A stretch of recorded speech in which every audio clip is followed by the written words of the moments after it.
Páči. Dobrý deň. Dôvod, pre ktorý tu dnes sme, sa volá základná spravodlivosť. A ten dôvod je úplne neideologický a nesúvisí a nejako sa netýka delenia na pravicu a lavicu alebo vládu a opozíciu. Ide o schopnosť štátu plniť základné funkcie.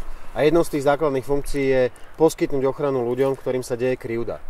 Dnes sú tu tisíce ľudí, ktorí mesiace, niektorí roky stavali diaľnice alebo robili iné služby v stavebníctve. A predovšetkým tým diaľničiarom dnes veľké stavebné firmy dlžia okolo 100 miliónov eur. A od týchto ľudí ako keby sa dnes chcelo, aby sa s tým zmierili. Že väčšinu z tých peňazí už nikdy neuvidia. Sieť nie je ochotná sa s tým zmieriť.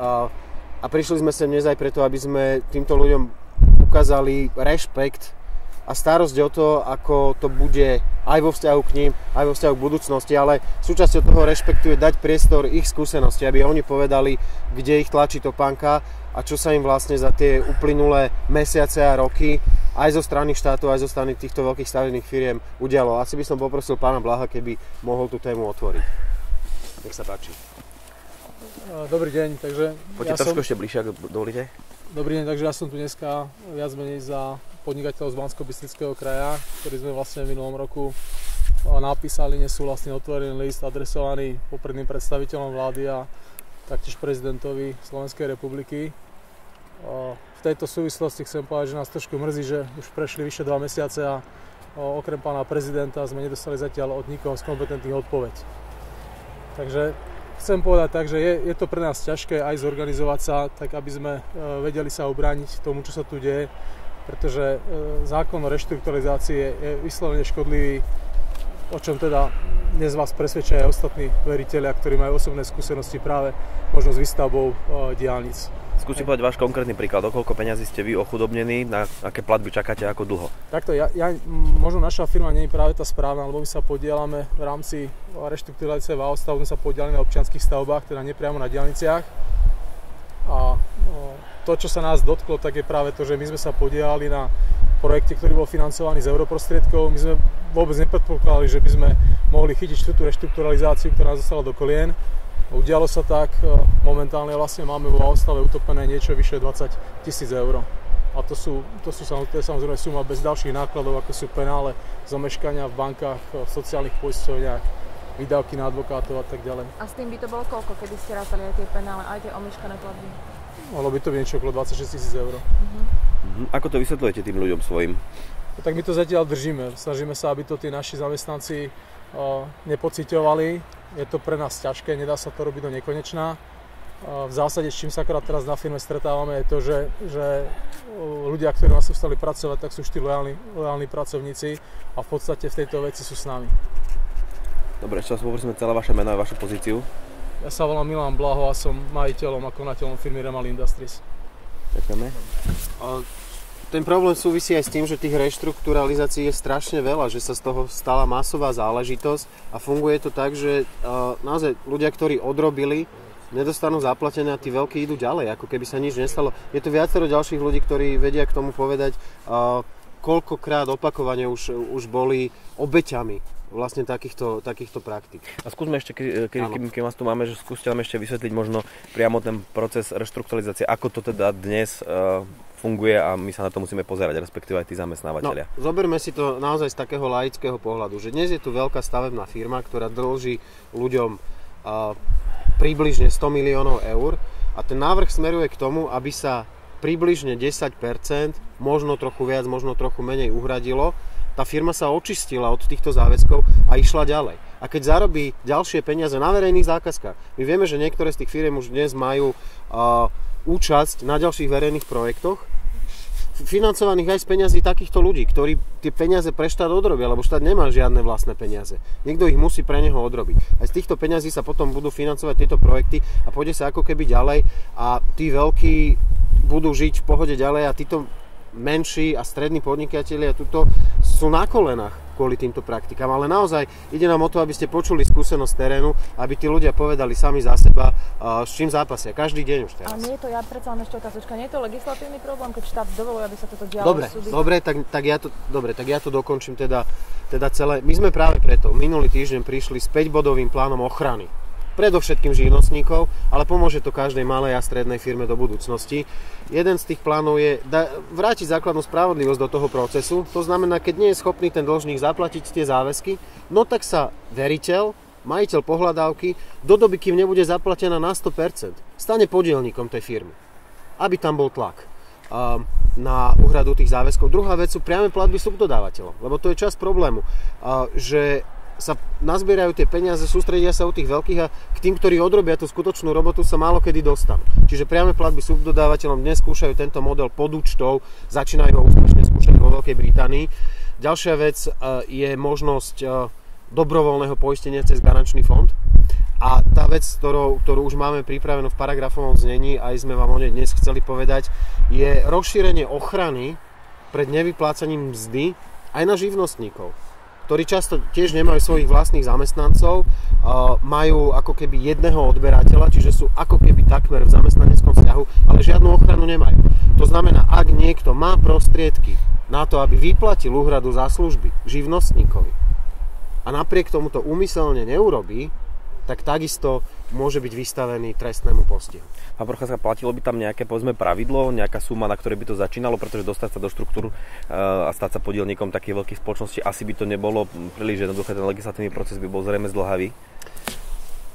Musí s tým veriteľ súhlasiť, aby k takémuto procesu došlo, ale ak s tým nebude súhlasiť, tak inou možnosťou je konkurs. Nám vadí práve to, že tu sa tí veľkí zahoja na tých malých a idú ďalej. A to je nespravodlivosť, ktorú potrebujeme odstrániť. A samozrejme, ono to slúži predovšetkým ako nástroj tlaku na to, aby sa tým ľuďom vrátilo čo najviac peňazí. Lebo keď zrazu máte v akcionárskej štruktúre ľudí z terénu, ktorí robia tú robotu, rozumejú jej, a nie sú tam len na to, aby chodili s aktovkami vybavovať po ministerstvách, tak úplne inak sa pozeráte na ten celý proces a naozaj si myslíme o tom, že keby takáto úprava tu bola, tak to vyvinie tlak na to, aby sa tie dlhy premenili na uhradené dlhy. To je Andrej, ja by som ešte chcel dodať, že v podstate celá tá situácia je taká, že štát legálnym a zákonným spôsobom chráni podvodníkov namiesto tých, ktorým by mal poskytnúť ochranu, a to sú tí ľudia, ktorí tvoria chrbtovú kosť národného hospodárstva, živnostníci, malí podnikatelia, ktorí si tu vlastnými rukami odderali, ktorí si bagrovali po víkendoch, a jednoducho podvodníci, ktorí už dopredu vedeli, že jednoducho dajú stavbu, že oklamú tých ľudí, ktorí sa naozaj živia vlastnými rukami. A to je problém, že štát by mal chrániť tých ľudí, ktorí vlastne pomáhajú ekonomike nášho štátu a netvoria ani priamu záťaž pre štát. A my to chceme zmeniť a poskytnúť týmto ľuďom nielen rešpekt, úctu, ale aj ochranu, lebo súčasný zákon o reštrukturalizácii je jednoducho zlý a sa zneužíva, a sú tu ľudia, ktorí vám povedia, idú z reštruktúry do reštruktúry a už to nevládzu ťahať. A teraz tu nejde o peniaze, že skrachuje nejaká firma, alebo že živnostník musí vrátiť bager a pôjde do sociálnej poisťovne, teda na úrad práce. Ale tu sa už stali aj rodinné tragédie, že ľudia prišli o majetky, o domy, že prišli o rodiny, že sa rozviedli a žiaľ, že spáchali aj samovraždu, že si siahli na to najcennejšie, čo človek má na život a Pán Procházka, na začiatku v podstate ten súčasný stav je taký, že sa žiada od týchto ľudí, aby to nejakým, alebo týchto firiem, aby to tolerovali.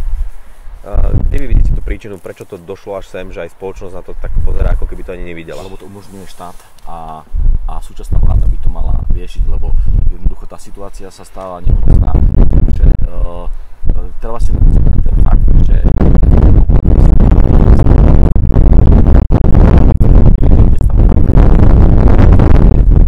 posledných 30% faktúr nevyplatí a vie, že ich to, alebo 40% faktúr nevyplatí a vie, že bude musieť zaplatiť len 10, ale budova jej zostáva jej majetok a budú môcť ďalej podnikať, uchádzať sa o štátne zákazky.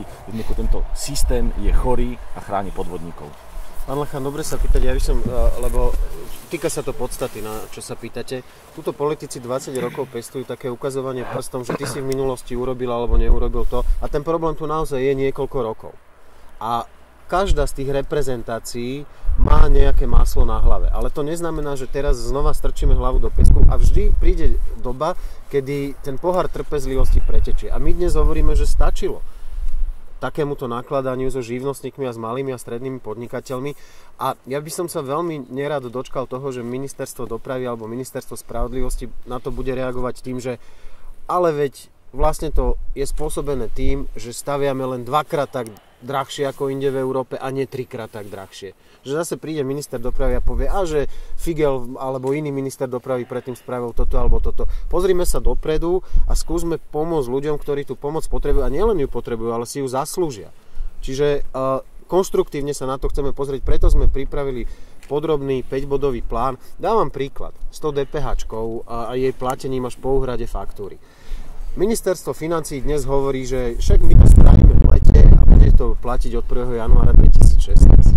Ale nemôžeme chcieť od ľudí, ktorí naozaj sa živia vlastným úsilím, aby ešte rok dotovali likviditu štátu a pozerali sa na to, že kedy sa to ministerstvo financií bude hodiť. Ak je nejaký dôvod na skrátené legislatívne konanie, tak je v tejto veci, pretože to tí ľudia bezprostredne potrebujú. A teraz nehádajme sa o tom, že ktorý minister dopravy alebo spravodlivosti alebo kto mal v minulosti čo urobiť. Poďme teraz spraviť pre týchto ľudí to, čo v tejto chvíli potrebujú a zaslúžia si. A to je základná ochrana a základná spravodlivosť v tých vzťahoch. To znamená, že tento 5-bodový návrh chcete pretaviť do nejakého zákona. Kedy? Už na najbližšej schôdzi. Jeden už máme pripravený a ďalšie 2 by sme mali predstaviť budúci týždeň. Súvisia práve s riešením podstaty, napríklad tie podvojné účty.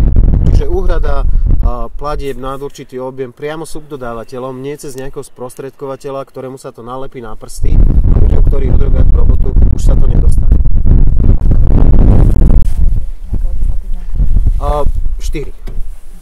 4 a ten 5. je veľmi naliehavý apel na vládu, aby urobila skrátené legislatívne konanie k tomu návrhu, aby sa DPH platila až potom, čo je uhradená faktúra. Lebo inak to naozaj znamená dotovanie štátu ľuďmi, ktorí nemajú dôvod ho dotovať ešte viac, lebo ho dotujú vlastnými rukami. Dobre, nemyslíte si, že pri súčasnom stave, opýtam sa to priamo, že vás pán Početek s týmto návrhom vysmeje? No ale potom vysmeje ľudí, z ktorých peňazí žije aj on. Veď jeho ministerský plat to nie je, že z helikoptery sa zhadzujú tie peniaze. Ten štát tie peniaze má preto, že tu ľudia ešte stále niečo robia. Takže výsmech si títo ľudia nezaslúžia, ale základnú ochranu. A preto hovorím dopredu, že keď tu má byť odpoveď to, že príliš lacno sme stavali diaľnice, pre pána kráľa staviame ich 2-krát drahšie ako inde v Európe. Zoberte si tú D4 teraz.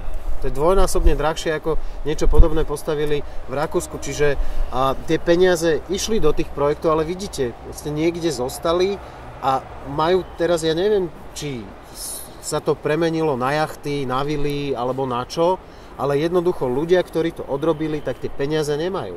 Oni si to nevymýšľajú, keby ich mali, tak to dnes nie sú. Tam je možno aj ten problém. Nech sa páči, poďte. Ešte by som chcel ja jeden problém konkrétny dodať. Keď ste sa pýtali na nejaký konkrétny príklad, tak mne volal podnikateľ, ktorý robil pre veľkú firmu na diaľnicu, ktorá mu dlhuje 100 000 eur aj teraz v reštruktúre, konkrétne firma Váhostav. A štát to preto nepáli, pretože on musel zaplatiť DPH z vystavenej faktúry 20%, ďalej musel odviesť za zamestnancov odvody do zdravotnej poisťovne, do sociálnej poisťovne, to je ďalších 20%, musel vyplatiť mzdy, ale minimálne 40% z tej sumy, ktorú nedostane, on už dal štátu. Štátu to je tým pádom asi jedno, pretože on svoje peniaze dostal a nezaujíma ho, či dostane ten podnikateľ a či bude mať z čoho platiť, vyplatiť a žiť. Okay. Sa páči, ešte aj z cetu strechárov je zaujímavá skúsenosť. Ja by som trošku rozviedla pána Procházku v tom zmysle, že je to aj zákon o verejnom obstarávaní. Keď poviem konkrétny prípad, my sme sa dostali do prvej reštruktúry so firmou Sibamag. My sme firma nie veľká, do 20 zamestnancov, strechárska firma. Urobili sme pre fakultu zdravotníctva všetky strechy za 135 000 eur. Viete si predstaviť asi tú hodnotu, keď sa robia rodinné domy po 10-15 000 eur, kde 135 000 bola maximálna páka pre túto firmu. Čo sa stalo? Samozrejme, Sibamag vyhlásil reštrukturalizáciu a nebyť toho, že banka nám dá úver v pondelok, tak v útorok máme exekúciu. Čiže takto sa vlastne dá vyriešiť reštrukturalizácia tých firiem, ktoré sú vlastne nie tak cash flow bohaté, čiže ak vás úvery nezachráni a dodnes ich splácame. Lebo na tých reštruktúrách my sme takisto doprastáva ostav na občianskych stavbách, to nie sú teda diaľnice, nerobíme s diaľnicami, ale tam nám odišlo, typujem, tak do 200 000 aj s konkurzami, na eurách, 200 000 eur. Takže my, ak chceme existovať, čo existujeme, čo je nejaká si vnútorná záležitosť moja, že chcem tým ľuďom, aby sme sa dostali z toho všetko, to ide cez úvery, ktoré tvrdo splácate. A to je ten zákon o tom verejnom staraní, že ja som volala predtým, než sa toto stalo niekoľkokrát s kvestorom, čo bol investor tej zákazky. Preboha, zadržte tie peniaze, pošlite nám, už sme vedeli, že ich zobere na Sibameku exekútor. Nie, toto nejde. Čiže vlastne, ak sa zákon o verejnom, tak ako vy hovoríte, že to nedostanú, keď pred, ja neviem, pol na takýchto skúseností tí subdodavatelia, tak sa to nikdy nevyrieši. Dobre, čo vás poprosíme, celá vaša meno a vašu pozíciu? Moje meno je inžinierka Šepáková, som z cechu strechárov z firmy Štrechy z Banskej Bystrice. A krásne meno ešte poprosím vás. Valéria. Ďakujem pekne. Poďte, samozrejme. Sa prekomponujem, hej? Dôležité skúsenosti. Tak, aby sme mali trošku iný pohľad. Volám sa Tibor Perenčík, som konateľom firmy Kretek Slovensko a moju firmu postihla reštruktúra viackrát. Prvýkrát to bolo v času, keď sme rástli takmer o 400 000 eur, čo bola taká rána, že sme to ledva ustáli. Začali sme vlastne od začiatku a teraz sme prišli vo váhostave o ďalších 50 000 eur. To sú proste také sumy, ktoré menší a stredný podnikateľ veľmi ťažko zvláda. Ďalší problém je aj ten, čo pán Procházka spomínal, že my v podstate, keď sme prišli v reštruktúre o 400 000 eur, tak nielen, že nás štát nedokázal ochrániť pred podvodníkom, ktorý nám tých 400 000 eur nezaplatil, ale štát odo mňa striktne vyžadoval zaplatiť DPH vo výške 80 000 eur z faktúr, ktoré som vedel, že nedostanem zaplatené. Čiže môj argument, že tie faktúry vlastne ja nepotrebujem, pretože viem, že mi ich investor nezaplatí, daňový úrad neakceptoval. Daňový úrad povedal, vy ste robotu urobil, musíte zaplatiť 80 000 eur DPH. Takže ja som nielen, že nebol štátom chránený pred podvodníkom, ale ešte štát odo mňa naháňal štát a odo mňa vymáhal 80 000 eur DPH, zatiaľ čo podvodník spokojne žil ďalej. Vy ste nejakým spôsobom aj museli riešiť so svojimi zamestnancami alebo s ľuďmi, ktorým najímate nejakým spôsobom tieto veci? Redukovali sme počet zamestnancov, čiže firma, ktorá bola úspešná, rástla a darilo sa nám, musela v tom čase redukovať počet zamestnancov a museli sme teda prijať striktné opatrenia v firme. Ináč sa nám darilo a u nás sa dvíhali platy a brali sme ďalších a ďalších zamestnancov. Dobre, ďakujem. To je presne to, prepáčte, ako posledná veta k tomu. Približne 70% ľudí na Slovensku zamestnávajú malé a stredné podniky.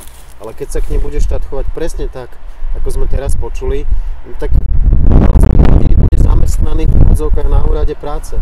Čiže to je vyslovene kontraproduktívne, to, že štát dusí ľudí, ktorým by mal pomáhať a prejaviť im nejaký základný rešpekt a vďačnosť, že nie sú žiadnou ťarchou pre sociálny systém, naopak, ten sociálny systém živia.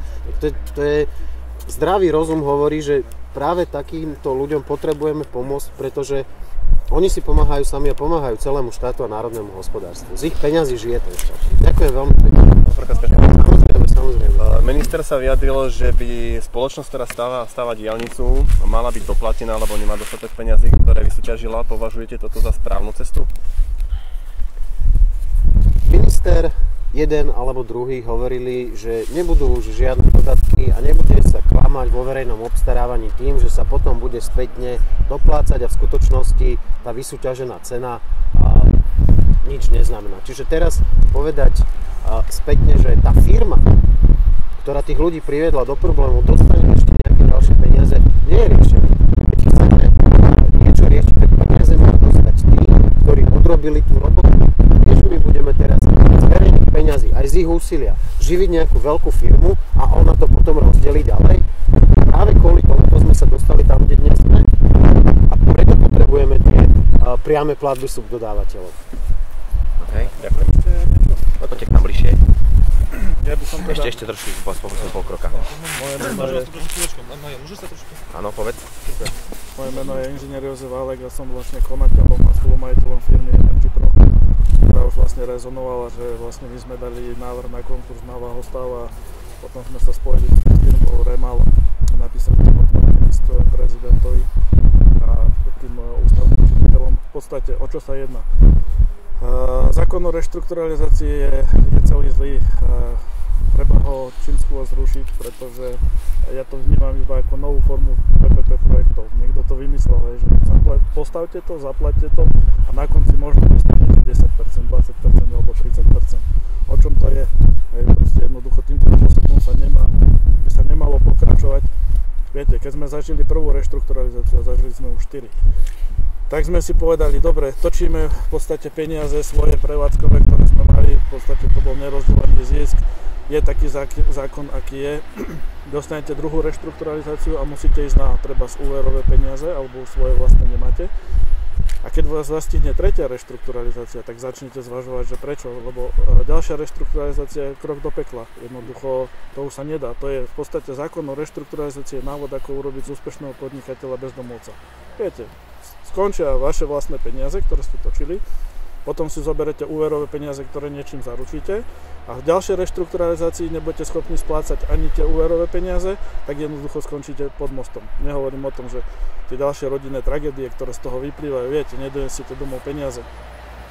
Jednoducho, my, aspoň tie firmy, ktoré sa to snažia ešte držať nad vodou, tak už nie sme ochotní jednoducho ďalej. Ja už nebudem robiť, aby som skončil takde v reštruktúre. Fakt, rapidne sme obmedzili počet zamestnancov, išli sme s obratom možno na 30%, robíme fakt len zákazky, možno vzťahové, že kde vieme, že nám zaplatí. Čím menšia firma, tým lepšia platobná disciplína. A my sme si prihlásili tie pohľadávky do všetkých reštrukturalizácií a tú odrobinku, ktorú máme dostať, možno dostaneme, možno nie, lebo nikto nevie, či to padne do reštruktúry, ale vzhľadom na to, že boli sme už v podstate aj v telke, tí najnižší, tí murári a tí si ani neprihlásili tie pohľadávky. Keď máme to v telke, počúvaj, kedy dostaneme tie peniaze? Robil som preľahostav, vlastne máme si závoru pol roka som robil v Čaci na domove dôchodcov a čakám, že kedy zatiaľ to nevedia vyplatiť, mesto že vraj zaplatilo, firma vlastne platila Váhostav neplatila raj. A prihlásil si vôbec tú pohľadávku? Že čo som si mal, kde som si mal prihlásiť? A on ešte by musel v podstate zaplatiť. A to niekto si tam nič si neprihlásil a on naivne čaká ešte na tie peniaze. A som mu povedal, ty keď si ani neprihlásil, zabudni na to. Reakcia bola asi taká, že ale vedia, ich potrebujem. Som rozvedený, musím platiť výživné, musím zaplatiť, ja na tie peniaze čakám. A keď ich nedostane, čo sa stane? Jednoducho, to je takáto veľká podpora všetkým tým, ktorí robia. Ešte by som povedal na záver. Všetci tí, ktorí voľby rozprávajú, že ako to dotiahnu vlastne peniaze. Či už nejaké stimuly, eurofondy alebo nejaké také peniaze. Dobre, toto sú peniaze, s ktorými my podnikatelia môžeme rátať, keď budú, tak sú dobré. Ale pre mňa je prioritou taká vláda, ktorá dokáže nám zaplatiť alebo zabezpečiť úhradu za faktúry, ktoré my vystavíme. To znamená, že keď ja niečo urobím za 200 000 eur, sú v tom platy mojich zamestnancov, faktúry živnostníkov, materiál, ktorý som tam zabudoval, to sú peniaze, s ktorými ja počítam, aby som mohol ešte ďalší mesiac fungovať a ísť ďalej. A keď túto faktúru nedostanem, tak ja sa môžem vykašľať na nejaké eurofondy, na nejaké stimuly, ktoré prídu. Jednoducho to sú prachy, s ktorými nepočítam. Zabezpečte, aby sme dostali peniaze, s ktorými počítam. Ďalšia vec je, ktorú chcem povedať, že prečo niekto rozporuje faktúry, aj keď sme prihlasovali požiadavku do reštrukturalizácie, rozporovali nám faktúry, keď firma BCI, na ktorú sme museli dať vlastne incidenčnú žalobu, aby nám tie faktúry uznali. Keď ich má 2 roky v účtovníctve, keď si započítal DPH na vstupe, jednoducho ich nerozporoval, ale ako náhle sa dostane do problémov na súd alebo do reštruktúry, tak ich môže rozporovať. A nikto nič proti tomu nerobí. Tak to je veľmi smutné. Akože treba zrušiť ten zákon o reštrukturalizácii, zastaviť všetky reštrukturalizácie, ktoré idú podľa tohto zákona, aj všetky ďalšie, ktoré sa chystajú a vymyslieť nejaký iný spôsob. Ale jednoducho, pokiaľ človek nedostane zaplatené za to, čo odrobí, tak stráca zmysel všetko podnikanie, tak poďme všetci na úrad práce. Viete vyčísliť, koľko vás stáli vašu firmu tie reštrukturalizácie? No, keď to spočítam, tak priamo nejakých cez 200 000 eur. Okay. No, Valek nás vrátil úplne na začiatok oblúkom, to môžeme uzavrieť. Tí ľudia nechcú od štátu žiadny zázrak, chcú jedinú vec, aby za robotu, ktorú odrobili, dostali zaplatené, aby ich tu roky niekto znova a znova nepodvádzal a neprešlo mu to len tak.